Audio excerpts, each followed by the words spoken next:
יותר עדיף לתחוי עשי דבר לדינים בעמידה. עשה ישלם אז מלכוס לא עדיף לתחוי עשי דבר לדינים בעמידה. תעדר רבה עיקר כרחי לא יתרו איש. Mazel tov. Shalom simcha v'nachas. Baruch Hashem. Shgadlu, ben Torah l'chuppah l'maisim tovim. That's the plan. I'm so used to saying ben Torah because we have so many girls here. So Okay. I ran into the moil and who.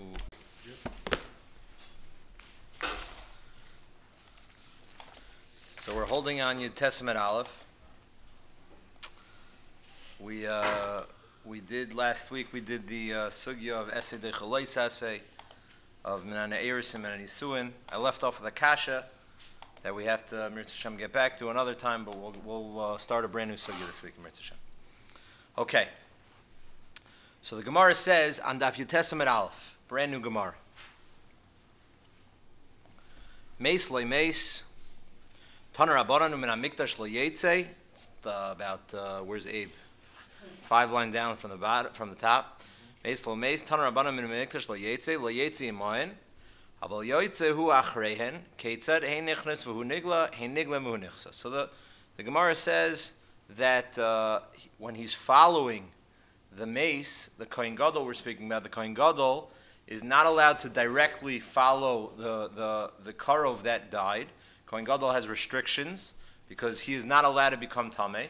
Although a regular Kohen has the ability to become tameh if one of his Zayin Krovim, the closest Krovim, his family members, is nifter, but that restriction that is still restricted on the Kohen Gadol, and therefore the Gemara says he has limitations on how far, on how close he is even allowed to approach. It's like we were talking about, like I said in the movies, like when you're following someone, so you know he turns the corner and then you turn the corner, and then you make sure that he can't chop that he's following. You have to know how to follow people. So that's like hey niglin hu mechusa. Hey niglin hu mechusa. You have to follow in a certain way that they're not going to be chapped. So there's a certain distance. Good. V'yoytze ad Pesach. So what did the Mishnah say? Go back to the Mishnah. Meis lo meis ein yotzar achamita el hein nichnas v'hu nigle hein nina v'nuchutza v'yoytze imayim ad Pesach shara ir divrei Meir. Meir says, where is he allowed to go till? He's allowed to go up to the Pesach Shara Ir, up to the entranceway of the city. Rabbi Yehuda Omer, Eino Yitzim in HaMikdash, Shemar Mikdash Lo Yitzim. Rabbi Yehuda says, no, he's not allowed to leave the Beis HaMikdash. Nothing about the city. He's not allowed to leave the Beis HaMikdash Bechlal. Good. Zok the Gemara, Shapir Kam Rabbi Yehuda. So the Gemara says, Rabbi Yehuda in the Mishnah has a good taina. It says in Pasuk, what does it say? Umin HaMikdash Lo Yitzim. So what's Rabbi Meir saying? Where do we get anything about an ear? It says, Min HaMikdash lo yetze. Parenthetically, I quoted this a few weeks ago when we started the Perek. Rabbi Yosef Engel has a fascinating chiddush. There is an incredible machlokes that's no gledina bizman hazeh regarding the Ir Etika. I have in my shir in YU, the guys, when they come back from Israel, they get very sensitive about whose yeshiva is better. So they get, like the Shabbatons here, it's all about, Reshit versus Nativ and Torah Shra. They're all fighting with each other. So when I was teaching them about this halacha, I said this is the Nativ sugya, Hadakotel sugya. Why? Because in the Ir Atika, according to Shitas Harambam, there is a halacha that if you shake the lulav for the entire week in the mikdash, you're yotzei a mitzvah deoraisa. So the Rambam has a chiddush against Shitas Rashi. The Rambam holds Mikdash is not defined as the Beis HaMikdash itself, but Mikdash means the entire Yerushalayim. Rashi holds that that's not true, and this has also ramifications about blowing the shofar on Rosh Hashanah that falls on Shabbos also, that Mikdash is different than not Mikdash, and the Rambam again and Rashi have that same debate. Is it Mikdash meaning all of the Ir Atika, the old city, or Mikdash means Mikdash itself? So Rabbi Yosef Engel, that's a machlokes the Rambam and Rashi. Rabbi Yosef Engel says it starts from our sugya. It's actually the machlokes Tanoim here. Look at what the Gemara, the Shapir Kamar Rabbi Yehuda, Amar l'cha Rabbi Meir, Yihachi lebeisoi namiloi, Elihachi Kamar min hamikdash lo yetze, mikdushasa lo yetze. So Rabbi Yosef Engel adds more to the Gemara that according to Rabbi Meir, you can really understand that Mikdash doesn't really mean Mikdash, and it means we darshan Kedushaso lo yetze, but Mikdash can really be all-encompassing to include all of Yerushalayim like Shitas HaRambam, and it doesn't only restrict the actual Mikdash. Fine. The Kavan de Islay Akera lo yasi leminga. Since there is enough of a distance and you're making enough of a hecker, it's recognizable, lo yasi leminga, he's not going to defile his kedusha and he's not going to touch the body. Rabbi Yehuda says, no, agav mirare dilma mikri va'asi v'naga. No, Rabbi Yehuda was concerned that no, if we allow him to go and to approach closer and go all the way to the end of the ear, then that's going to cause him to not be able to hold himself back, and he's going to touch this body. Fine. So that's an interesting Rebbeisiv angle as an aside, that this might be now have more ramifications about how you define Mikdash in totality. Does it's referred to Yerushalayim or not? At the end of the day, the Gemara sounds like this is all a din d'Rabbanan. Rabbi Yehuda and Rabbi Meir were talking about and learning halacha, whether or not we're concerned if the Kohen Gadol is going to not be able to control his emotions, and he's going to become tamei if we now allow him to approach and leave the mikdash to follow after the mace. And Rabbi Meir says, no, we're not concerned. So it sounds like that's a halacha d'Rabbanan. The problem is as follows. If you look at the Ran on our daf, I have on the sheets, the Ran points this out. Again, there is a halacha. There is a distinction in the Sefer HaMitzvos. There's a distinction in the Torah between a Kohen Gadol and a Kohen Hedya. A regular Kohen has the ability to become Tameh if one of his Zayin Krovim is Nifter, is mace. Okay? That halacha does not apply to a Kohen Gadol. He is not allowed to become Tameh. He's not allowed to be Matam himself. And the Torah says he's really not even supposed to stop doing the Avodah. He's supposed to continue doing the Avodah. Oinein of Kohen Gadol, the Gemara says, is not Mechal Avodah. The Avodah is still kosher. It's a tough thing to grasp. It's definitely difficult to swallow. But that's the halacha. That's the distinction between Kohen Gadol and a Kohen Hedya. So that's the main halacha. And the Ramban holds that's it. Look at page Kuf Lamed in the Ran in our Gemara. Rabbi Yehuda Omer Eni Yotzim min Hamikdash Shneimar min Hamikdash Lo Yetze. Omer Ramban Zal. The pasuk in the Chumash that's telling us a din d'oraisa is talking about what? The avoda in the Beis HaMikdash. That by a Kohen Gadol, if he works when he's an oinein, when he just had someone in his family that died, he continues and it's not mechal da avoda. Kedarshina l'kamon, like the pasuk says later on in the Gemara in Sanhedrin, oinein minol l'sivim min hamikdash lo yetziv lo yechal. The pasuk is talked about when it says min hamikdash lo yetziv lo yechal. But any other Kohanim, like a Kohen Hedyo, he defiles the Avodah. And this also is what's learned out of Maseches Zachim. Listen to what the Ran says. A proof to the Ramban. Imkein my da'amrinon hacha shelo yetze min hamikdash al meso asmachta ba'almahu.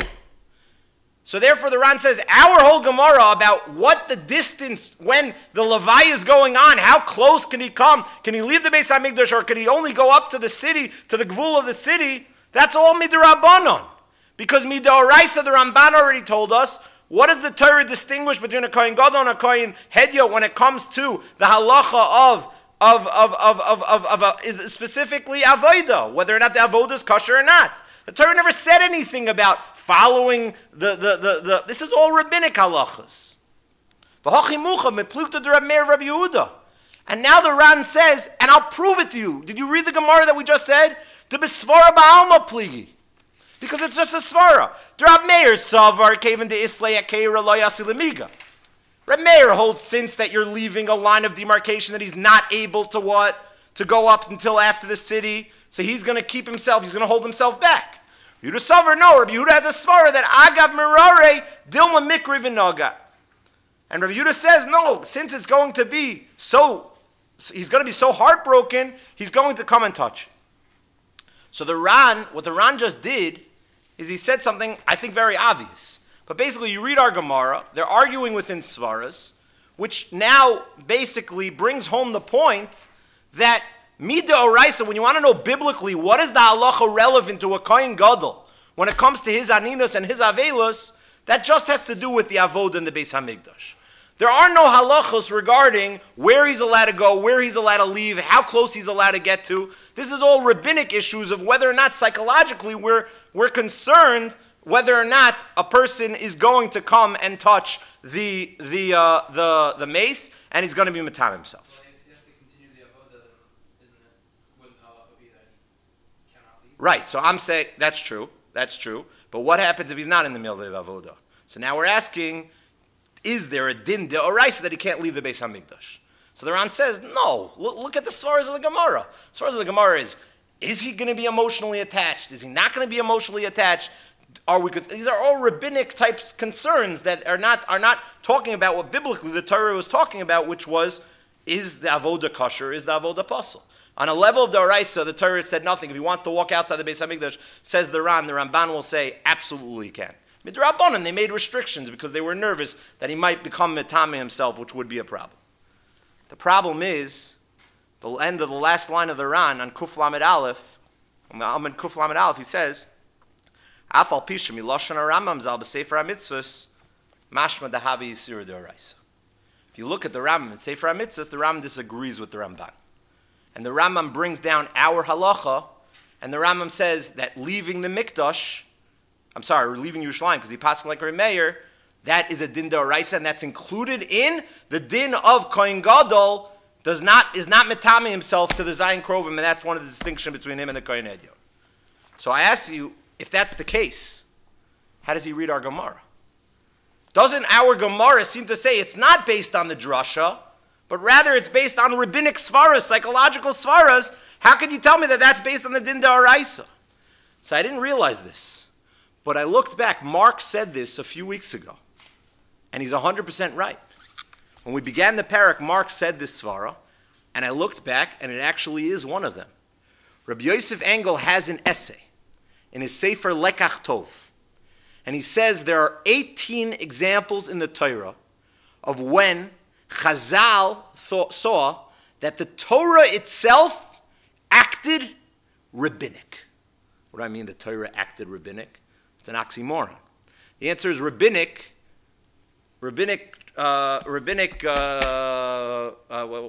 mitzvahs, rabbinic commandments were to safeguard the Torah. They wanted to create a safeguard to the Torah. Certain times, the Torah itself, on a biblical level, created a safeguard. L'mashal. One of the examples is the Ran in Psachim writes, why is there an Isser to own chametz? Says the Ran, because we're worried that a person who eats chametz the rest of the year, if he's going to be allowed to own chametz, he's going to come to eat chametz. What do you mean? Owning chametz is an Isser d'oraisa. That's biblical.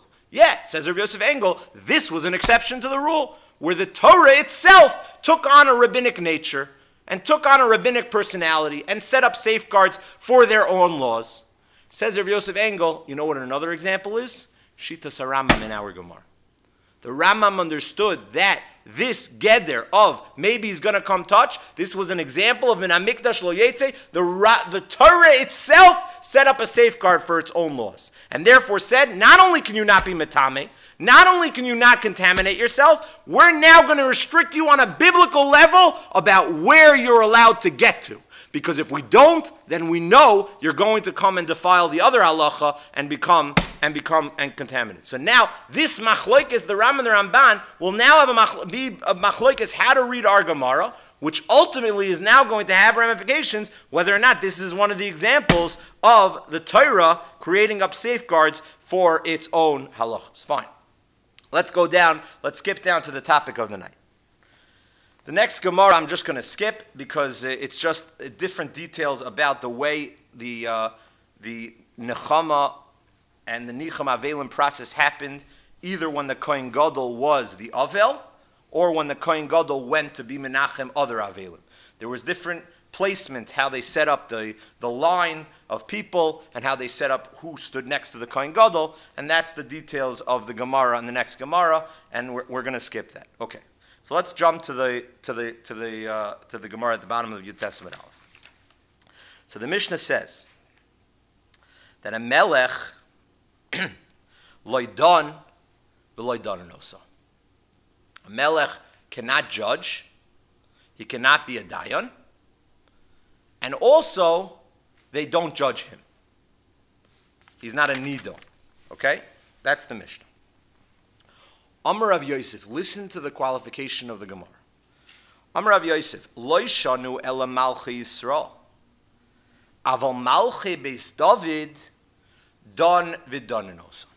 We know from Jewish history that there were, although there was really only supposed to be one shevet of Malchus, there was only supposed to be Malchus Beis David, but history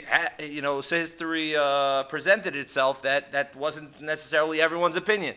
And there was another Malchus Yisrael, that was created. So there are many different halachas that are not parallel necessarily for Malchus Beis David and Malchus Yisrael. Number one, the din is an isser to sit down in the Azar in the Beis HaMikdash. Okay? Malchus Beis David is allowed to sit in the Azar. Right? Malchus Yisrael is not allowed to sit in the Azar. So that's already one area that you see already, that Malchus Yisrael doesn't have that din of being the classic melech that HaKadosh Baruch Hu envisioned to, and Emir Shem La'asa level, there will not be a melech from Malchus Yisrael, it will only be from Malchus Beis David.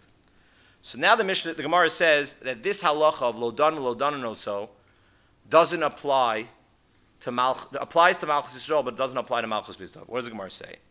Tichsiv Beis David koya ma'arshem, dino la boiker mishpat. The pasuk says, where's this pasuk? In Yirmiyahu, that the pasuk says by Beis David, koya ma'arshem, dino la boiker mishpat. V'loi daininan le, inu heichi daini. V'aksiv is koshu v'koshu. So what does the Gemara say? The Gemara says that the pasuk says in Yirmiyahu that what? That Beis David is going to be done. But Reish Lakish taught us, based on a drasha of his koshu v'koshu, a fascinating principle, that you don't have the ability and you're not qualified to be a judge if you don't have the ability to be judged yourself.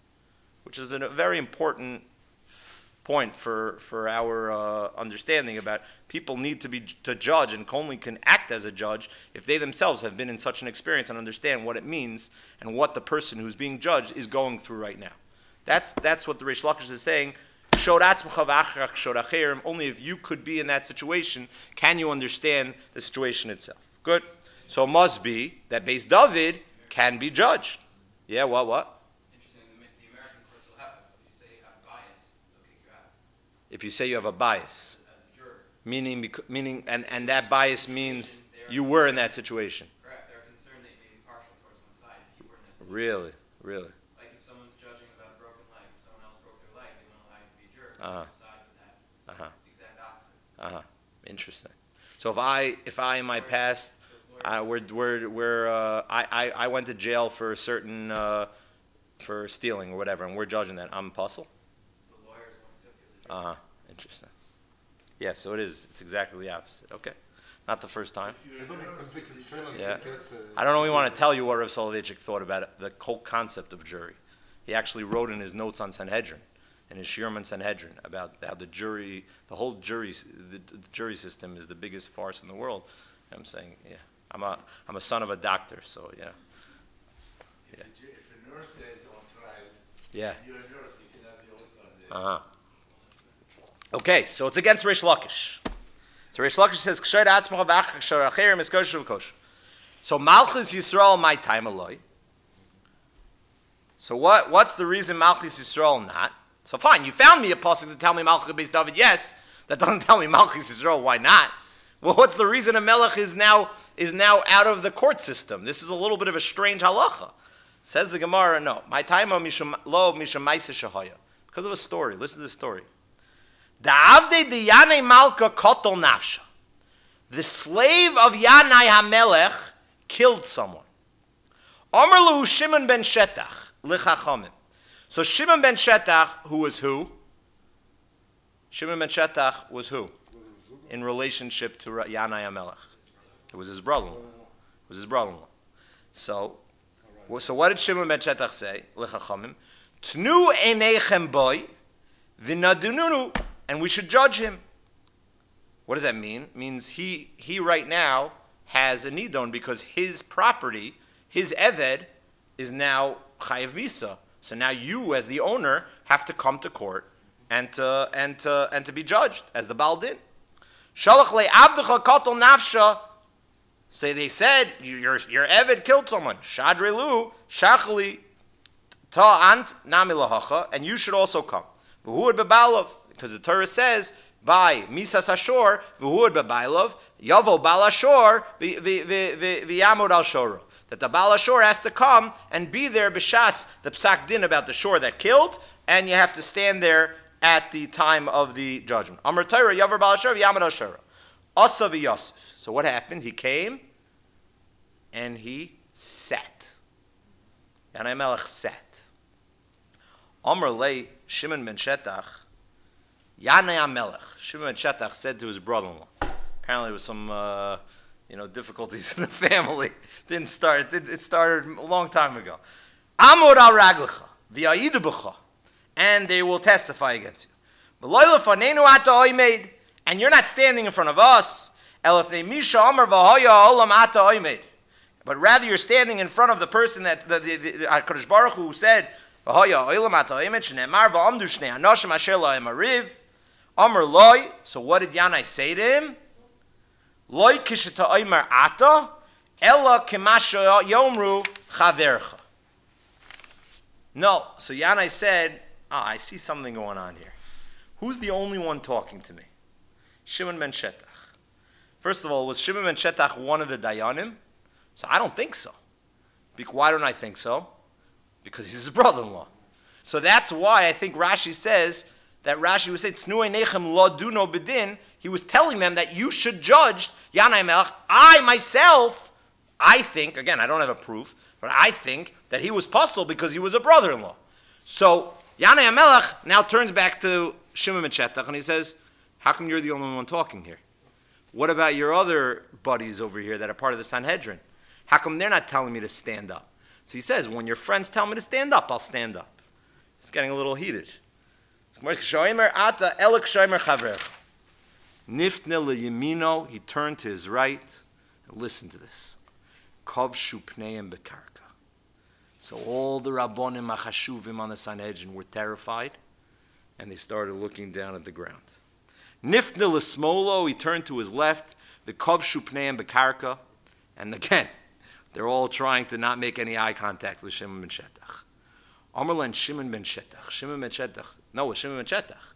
Shimon ben Shetach would turn to him. Amarlan Shimon ben Shetach. Bali machshavos atem. Look at you thinking about all these different cheshbonos and considerations. How am I going to mess with Yanai HaMelech? Yavo bal machshavos. HaKadosh Baruch Hu should come. The real bailim on all the machshavos. Anyone who's a choshev in the world. V'yifrem yekem miyad, and he should punish all of you immediately. Bo Gavriel HaMalach came, v'chovtam b'karka, and knocked them against the karka that they were staring at and trying to not make eye contact with Shimon ben Shetach.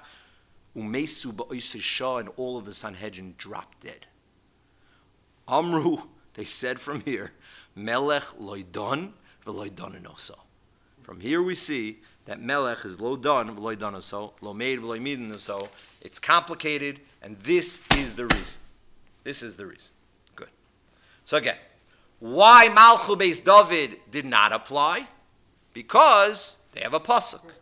They have a pasuk.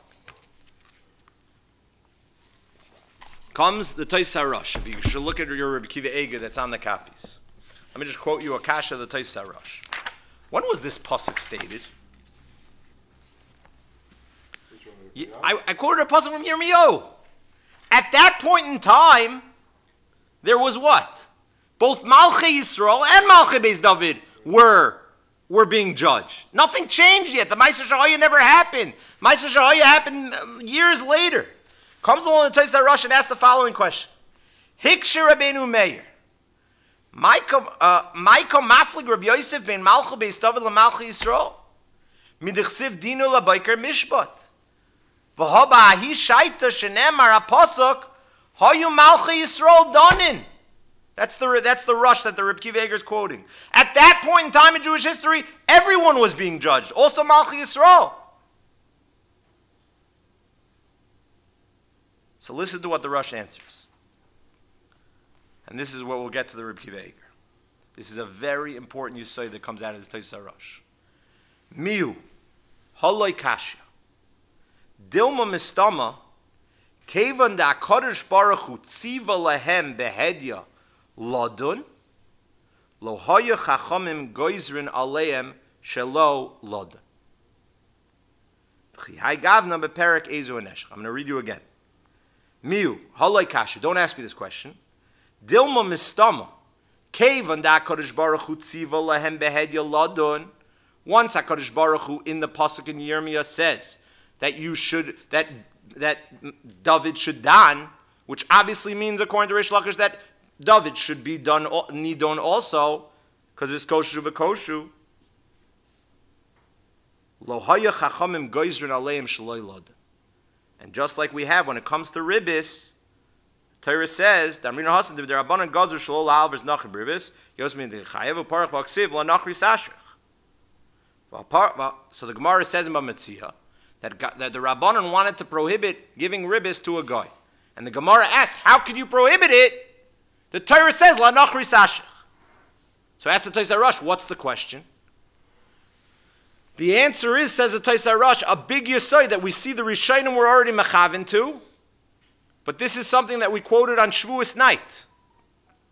There is a chiddush amongst the Gedolei Achronim.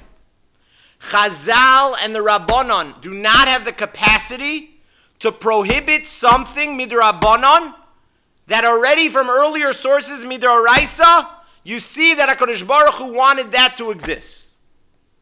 So says the Tosas Rush, that's the exact same logic that's going on in this Gemara. It's true, the pasuk was before it was relevant to make the Gzeira. And the Gzeira is only rabbinic.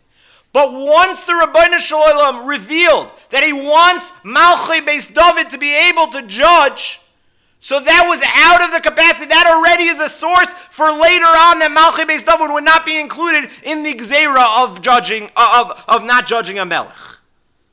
From the fact that I find a pasuk, that is going to be relevant for later generations, what Chazal will make Gzeiras on, what Chazal will not make Gzeiras on. So says the Tosas Rush, that's why Chazal were only allowed to prohibit Malchut Beis Yisrael. Malchut Beis David was never an option. Why was Malchut Beis David never an option? Because the pasuk in Yirmiyahu. What do you mean pasuk in Yirmiyahu was way before? Yeah, but Chazal have to look at the psukim in order to decide what they're allowed to make Gzeiras on, what they're not allowed to make Gzeiras on. This is what I quoted on Shavuos night. The reason why the Taz says, why can't you say the reason why you can't blow shofar is because you're not allowed to play an instrument. It's a much better gzeira. Everyone has trouble understanding, come on, you're carrying. Is this really true? Is there even carrying biblically? It's a tough reason. And are people going to really carry shofar? How many people are carrying shofars in the first place? That's the reason you asked it on Shabbos? Says the Taz, I have a much better reason. You're not allowed to play instruments on Shabbos and Yom Tov. So you shouldn't be allowed to blow the shofar. Midrabanan, they should prohibit it. Says the Taz, you can't have that because the Torah told you to blow a shofar. And the Rabbanan are restricted and not able to prohibit something that the Torah already acknowledged and said that you're allowed to do. Now, what's interesting and what I brought from this Reb Kiva Eger, because if you look at your Gemaras, in the Gilyon Hashas, he quotes a Shara Melech, which is Reb Kiva Eger's notes on the Gemara. He quotes a Shara Melech in Yesodei HaTorah, and he highlights this in the Reb Kiva Eger. You have it there, Adi, the Reb Kiva Eger? Yeah, Reb Kiva Eger right there. So what he points, let me just summarize. What he points out is there was something very fascinating in the language that I read to you in the Rush. And it could be that this would be a disagreement with the Taz that I presented. What happens if the Torah says something is mutter, but it never said that something is a mitzvah? The Tosas Rush used the language that it's a mitzvah for David to judge. Since it's a mitzvah for David to judge, that's why Chazal do not have the capacity to prohibit it. What happens if the Torah didn't say it's a mitzvah, but the Torah said and referred to this situation as something according to the Torah's eyes being mutter, but it's not a mitzvah? Would that be an example of this as well? The Taz has this discussion in the issue of whether or not a person could sell non-kosher food. The Taz has his chiddush about whether or not selling kosher food. He thinks that Chazal were restricted because of a pasuk that says beferish that you're allowed to. Not that it's a mitzvah, that you're allowed to. So you see that the Taz is extrapolating this din of Chazal being restricted of making zeres even to what the Torah acknowledged as a heter. But Rabbi Akiva Eiger thinks in the Tois Harosh you don't have such a proof. And the Shara Melech thinks it could be only in situations where it's a mitzvah. It's a mitzvah for you to do what you did, like the case over here, where it's a mitzvah for Malchut Beis David to judge. But if just because the Torah said something is mutter, not necessarily does that mean that now Chazal don't have the ability to prohibit it, that mutter thing. This will have a lot of ramifications within what the koach of Chacham is. The problem is, the Tosar Rosh gives an example. His example is lending to a goy. What mitzvah is that? Lending to a goy.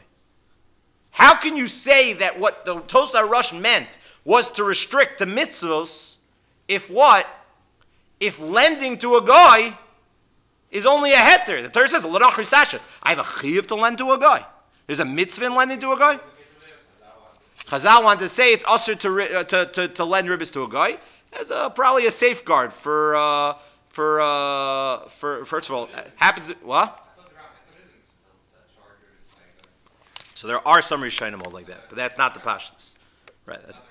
No, that's not. It's machlokes the Ram and the Ramban. Yeah, so it's not. There are some Rishonim, but that's not the Pashtus in the Gemara there. So that's the kasha.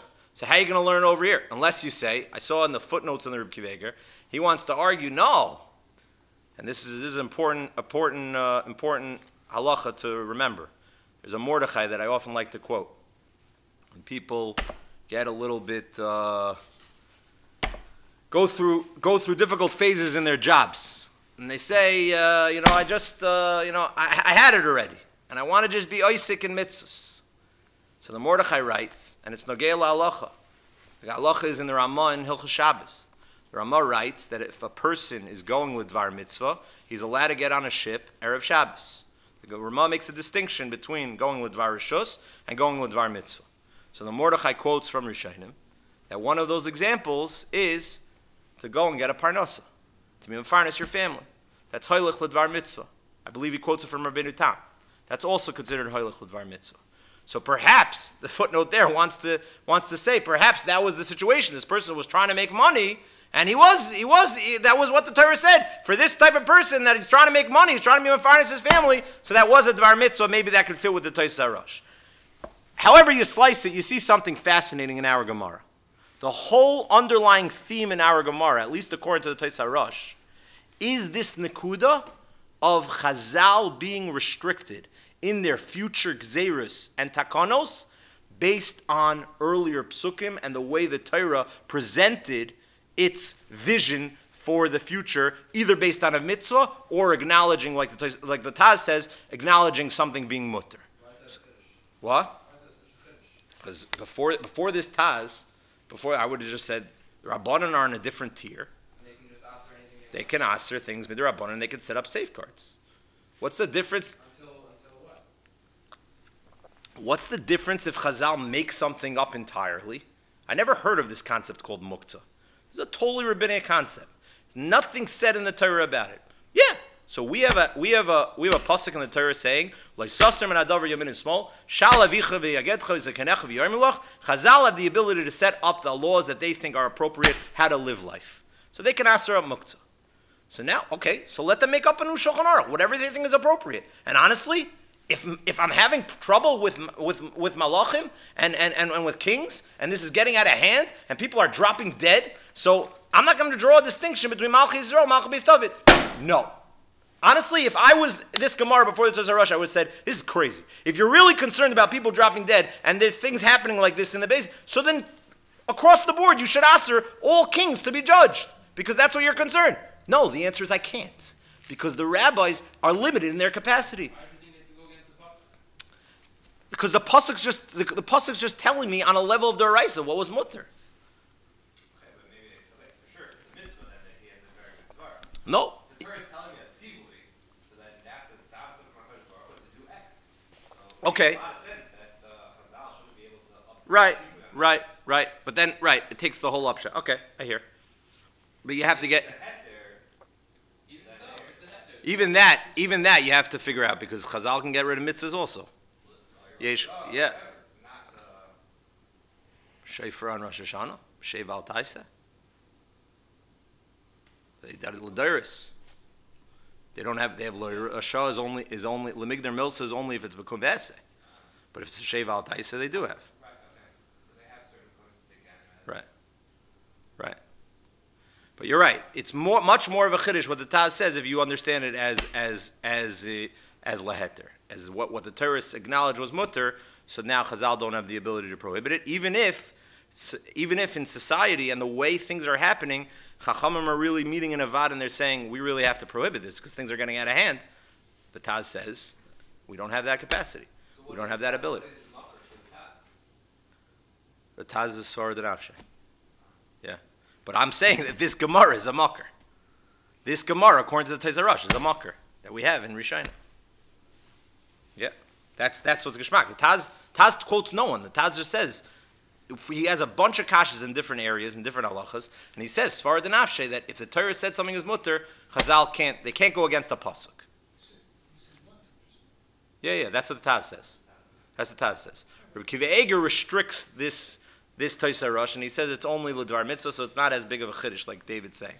But from the Taz, it would be that, no, once the Torah made a statement, even if it's about giving a nevela to a goy, which is not a mitzvah, or giving a ribis to a goy, which pashtus is not a mitzvah, according to most Rishonim, that's also something that Chazal don't have the ability to answer. They don't have the ability to prohibit it. Malchut Beis David, it's not because it was a mitzvah. It was the Torah just said a pasuk talking about them judging. Chazal don't have the ability to ever prohibit that eventually. But if you look at the Rambam in Perush Mishnayos, the Rambam had a different understanding of our Mishnah entirely. The Rambam says, not like the Tozer Rush, and he doesn't answer that question of how does the pasuk help you, which is a fascinating question of the Tozer Rush, but he says it was a psychological difference. You look at the Rambam, you have to find it. You have it? Rambam is Perush Mishnayos.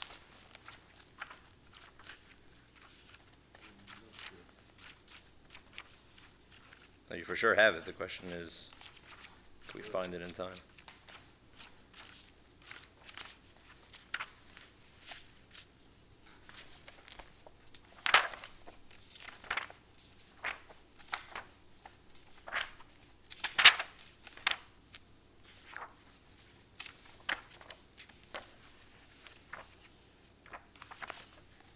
I don't have it. You have it there?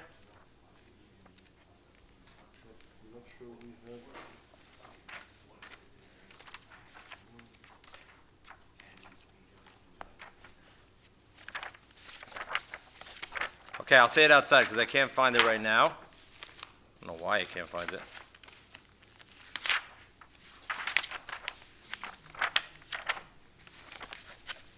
Anyone find it in their bag?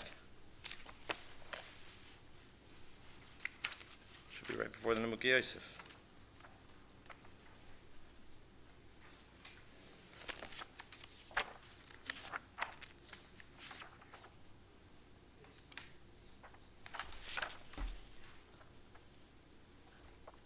Kitzer. The Rambam says you look at Malchei Yisrael, you look at their personalities, and there were Eisvarfs. There were Avaryanim. And there were people that were rebellious. And there were people that were going to walk in and make a whole show like it's a Kedah see. Yeah, exactly. The Rambam says Malchut Beis David are people that play by the rules. Oh, here we go. Says the Rambam. It's a fascinating Rambam. Zeb Malchus Beis Yisrael Bilvad. Why? Levishahayu avaryanim b'malchusam lo yu mishabchim ashiflos v'lo yu nechnon l'divrei Torah. They wouldn't be mevatel themselves and they wouldn't bow down in front of the words of the Torah and be machniya themselves in front of the Torah. Aval Malchus Beis David danim v'danosam levishihem yoidim ha-Torah. Lo hayu rabbi neim ashiflos v'achno l'divrei Torah v'shmalchusam al pi ha-Torah lo yigre mimenu avnoseim amar HaKosav al bi David ko amar Hashem dina lebekar mishma. When HaKadosh Baruch Hu said that pasuk, HaKadosh Baruch Hu was saying their malchus is al pi Torah. Their malchus works within the system of the Torah. Their malchus wasn't something mechudash like Malchus Yisrael. So Memela, they're going to act appropriately within the malchus. So when they're called to be judged, they're going to come and be machniya themselves to the judge and to the halachas. So this whole story is never going to happen, says the Rambam. The Torah is already saying in Yirmiyahu that this is only shayach a story to Malchus Yisrael. Malchus Beis David is dina lebekar mishpat, is someone that will continue on the normal path. There's a sefer over here that I have here, Emunas Itecha. It's the Mashkiach of Torah V'das. It's Rav Moshe Wolfson, Rebbe of Rav Avram Shor. Listen to his drasha. It's a myriad good drasha. He quotes the Gemara in the beginning of Parsha Shayv. He quotes our Gemara. Melech in Dan v'dan mishum ma'aseh diyanei Melech. Fine. Yesh loimer b'siyata d'shmai. Listen to this word. D'zeu merumas b'kra. You can read a pasuk in Tehillim and already find hints to our Gemara based on this pasuk in Tehillim. Oim dois hayu ragleinu b'sharecha Yerushalayim. Sha'arecha, the sha'arim, he makom ha-mishpat, kayadua. Sha'arim often in Chazal is referring to the Shara Mishpat. Okay? V'zeh mizmor David HaMelech Amru, samachti ba'oimrim li beis Hashem nelech. David HaMelech says in Tehillim, in Kuf Chav Beis, I am happy when they say to me, Beis Hashem Nelech. Uma shayach ba'oimrim li, what does he mean when they say to me? Va'kavona, she Beis Din karulo, Beis Din is calling him, lahoid, to testify. V'hu sameach, v'loi choshvu lepchisas hakovid. And he doesn't take it as P'chisas hakovid like the shtick of Yanai HaMelech. Afal pi. What does the pasuk say? Afal pi she'oim dois hoyu ragleinu. Even though that what? Sameach li bo'imrim li lodun lahoyid. Afal pi she'oim dois hoyu ragleinu b'sharecha Yerushalayim. Even though the halacha is that when I come and testify, ba'om du shnei anoshim asher lehem ariv, you need amida. I'm still sameach. B'sharecha Yerushalayim. Sheyitztarech lamoid ha-raglov. B'sharei ha-mishpat mikol makom sameach. He's still happy. V'hoyel, since. V'donen oisoi.